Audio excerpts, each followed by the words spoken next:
इसलिए कहा भुसुंडी जी जो है स्वयं कथा सुनाते हैं और हंस आते हैं सुनने के लिए। और शंकर जी ने तो बड़ी मीठी बात कही।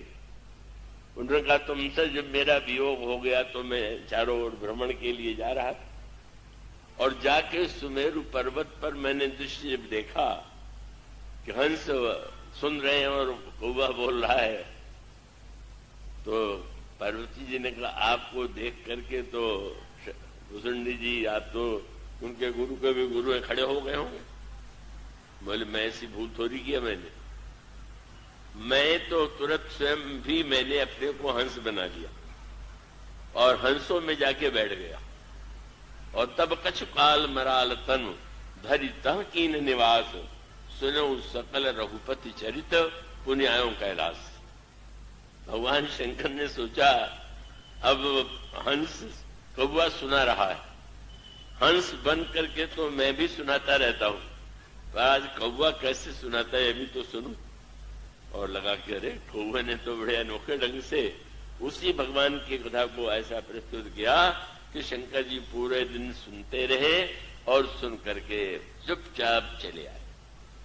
तो कथा बट के नीचे का अभिप्राय है विश्वास पूर्वक कथा सुनिए, श्रद्धा पूर्वक सुनिए और बुद्ध के दोषों को विवाद को दूर कीजिए। और शंकर जी भुसुंडी जी क्या करते हैं, आम का वृक्ष है और आम के वृक्ष के नीचे वो बैठ करके क्या करते हैं, मानस में आता है आम छाह कर मानस पूजा। आम के वृक्ष के नीचे बैठ करके वो भगवान की मानस पूजा करते हैं।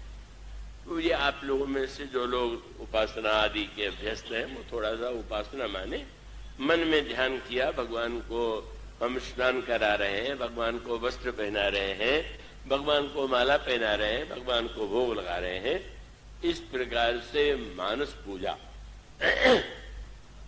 पर मानस पूजा तो आम के वृक्ष के नीचे बैठ के कही, आम छाह कर मानस पूजा। इसका अर्थ क्या, आम वृक्ष के रूप में तो वृक्ष है ही है, पर आम के जो अनेक नाम है उसमें से एक नाम क्या है, रसाल, जो इतना रसमय है कि अन्य पक्षियों अन्य फलों में भी रस है, पर आम का रस सबको बड़ा प्रिय, तृप्ति देने वाला है। और ये इसका मानस पूजा करना है ना, तो मन को आवश्यकता है रस की, रस चाहिए उसको। और एक बहुत बड़ा तात्विक सत्य बताया गया कि काम भी जब शंकर जी पर आक्रमण करने गया तो उसने जब यह निर्णय किया कि शंकर जी के ऊपर बाण का प्रहार करें, तो वो आम के वृक्ष पर चढ़ गया और वहां बैठ करके देख रसाल विटप पर साखा तेही पर चढ़ऊ मदन मन माखा, और वहीं से प्रहार किया। एक अंतर है, राम का संबंध भी आम से और काम का संबंध भी आम से। पर राम का जो मानस की राम मानस पूजा की जाती है वो आम के नीचे की जाती है, और काम का आश्रय जब लिया जाता है तो उस वृक्ष के सिर पर, जो सिर पर चढ़ करके बोले वो काम है, और आपके मन में जो रस की सृष्टि कर दे वो राम की कथा है।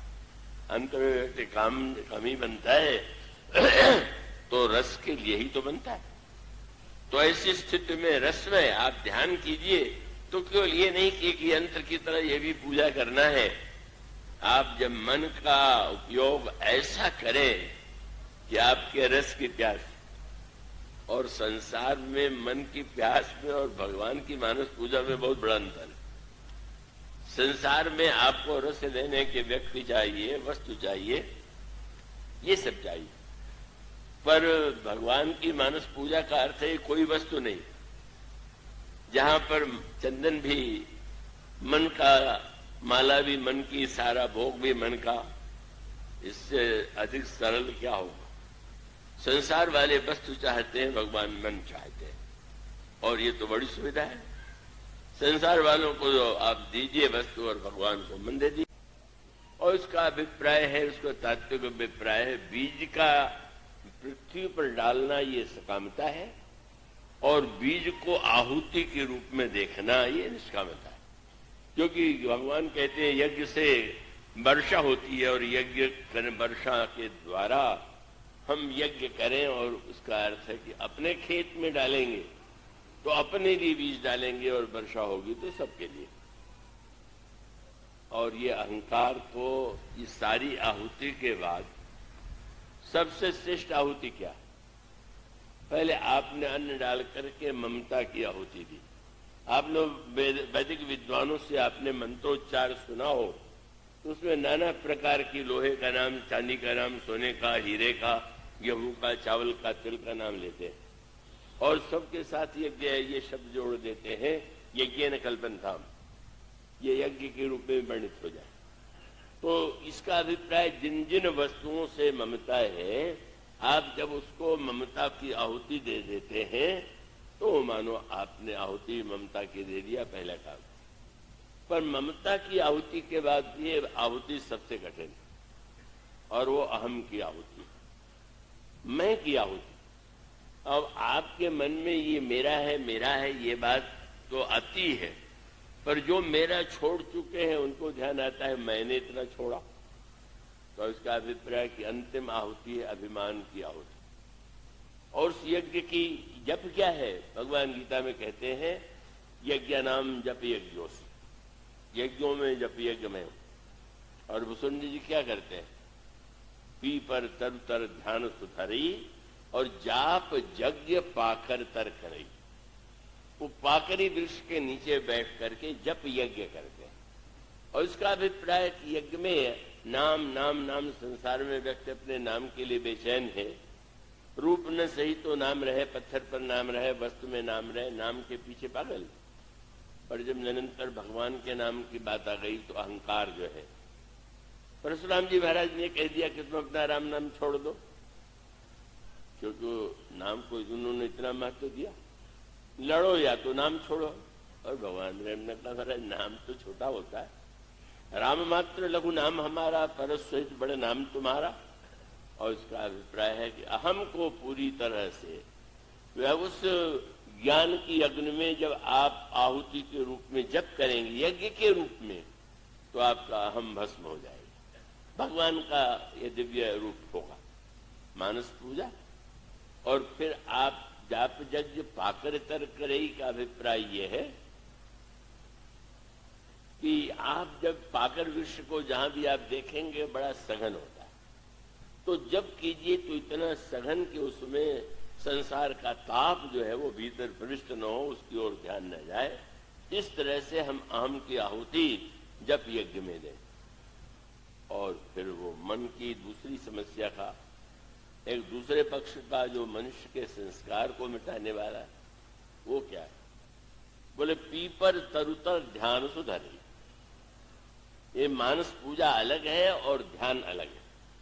और पीपल के वृक्ष के नीचे ध्यान करने का अर्थ क्या? आपने से जो लोग देखेंगे वो जानते हैं कि सबसे अधिक अगर किसी वृक्ष के पत्तों में आवाज होती तो पीपल का वृक्ष लगा हो तो और हवा चले तो और वृक्षों में थोड़े पत्ते हिलेगी, और उसमें हिलेगा ही नहीं, वो जोर जोर से आवाज भी होने लगती। तो मन की तुलना पीपल से भी की गई। या दशरथ जी के लिए कहा गया पत्ते का जैसा पत्ते का स्वभाव वैसे हमारे आपके मन का स्वभाव, जरा सी बात में हिलने लगना और फिर टकराहट करने लगना।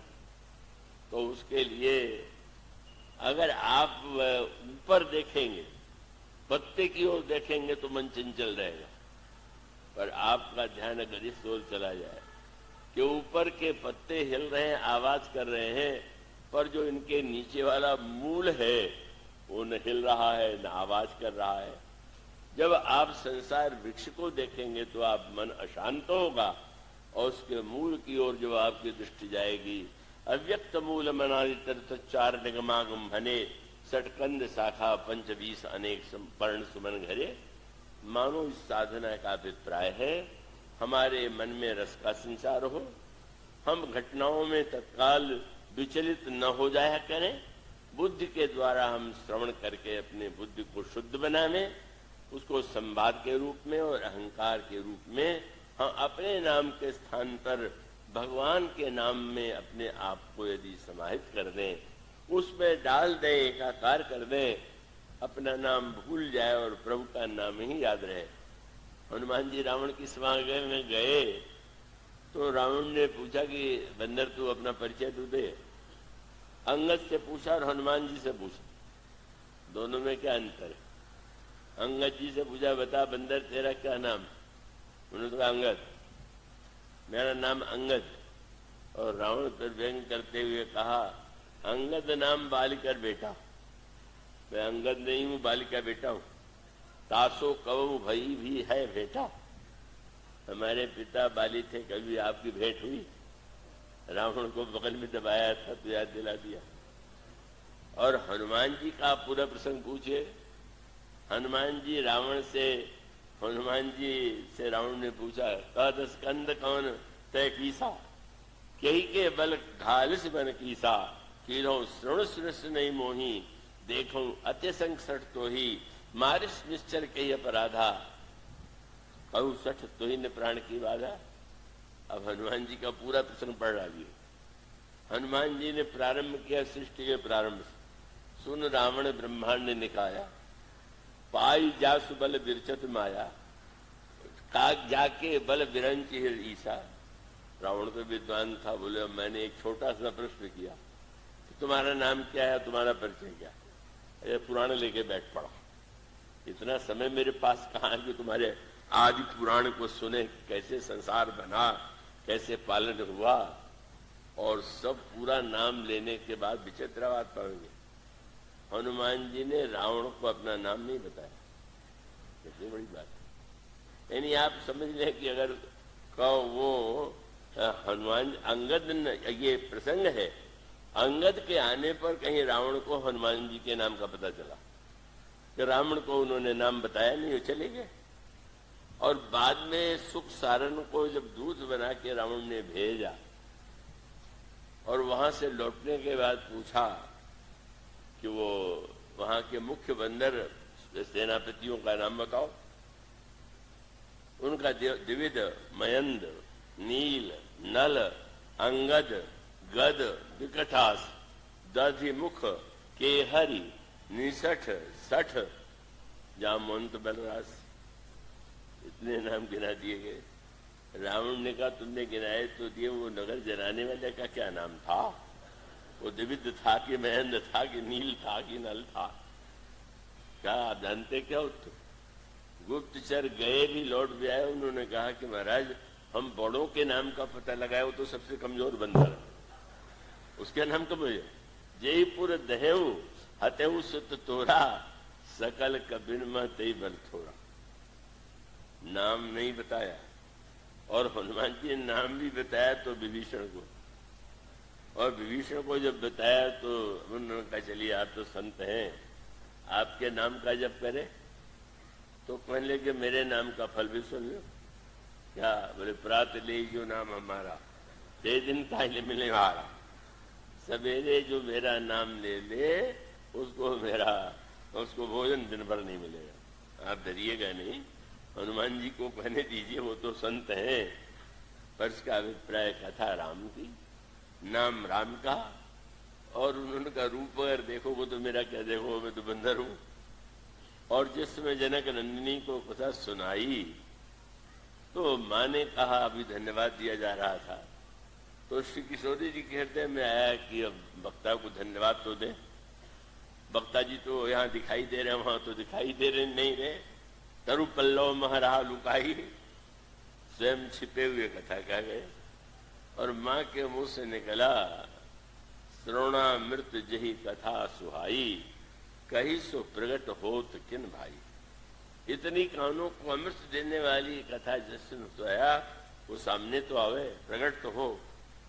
हनुमान जी नीचे वृक्ष से आ गए और जो ही इस बंदर के रूप बंदर को देखा, हनुमान जी चाहते तो ब्राह्मण बन के आते, पर बंदर के रूप में ही सामने आ पड़े। तो फिर बैठी मन विस्मय भय। किशोरी जी ने तुरंत पीठ करके बैठ गई। अब किसी को बुलावे और बुलाने के बाद आप उसकी ओर पीठ कर दें तो उसको अपमान लगेगा।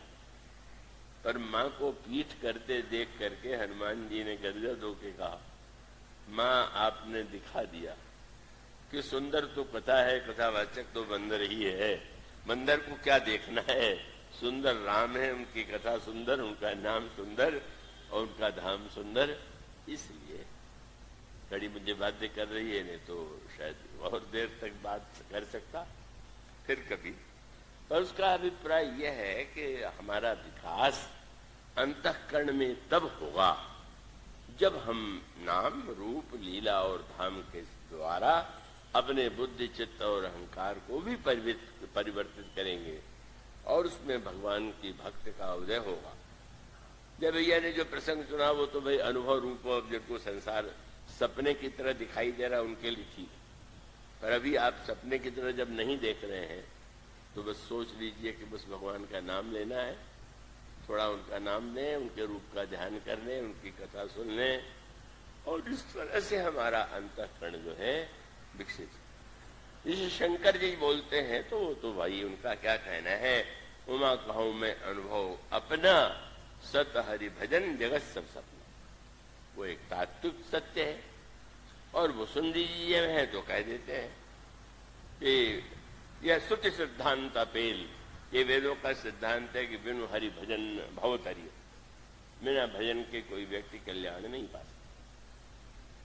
तुलसीदास जी ने कहा, शंकर जी ने अपना अनुभव बता दिया, भूषुंड जी ने अपनी बात कह दी। आप कहा भूषुंड जी ने तो ये भी दावा कर दिया कि सब कर मत, मैं सबकी ओर से कहता हूं कि सब कर मत खगनाए के हा, करिए राम पद पंकज नेहा।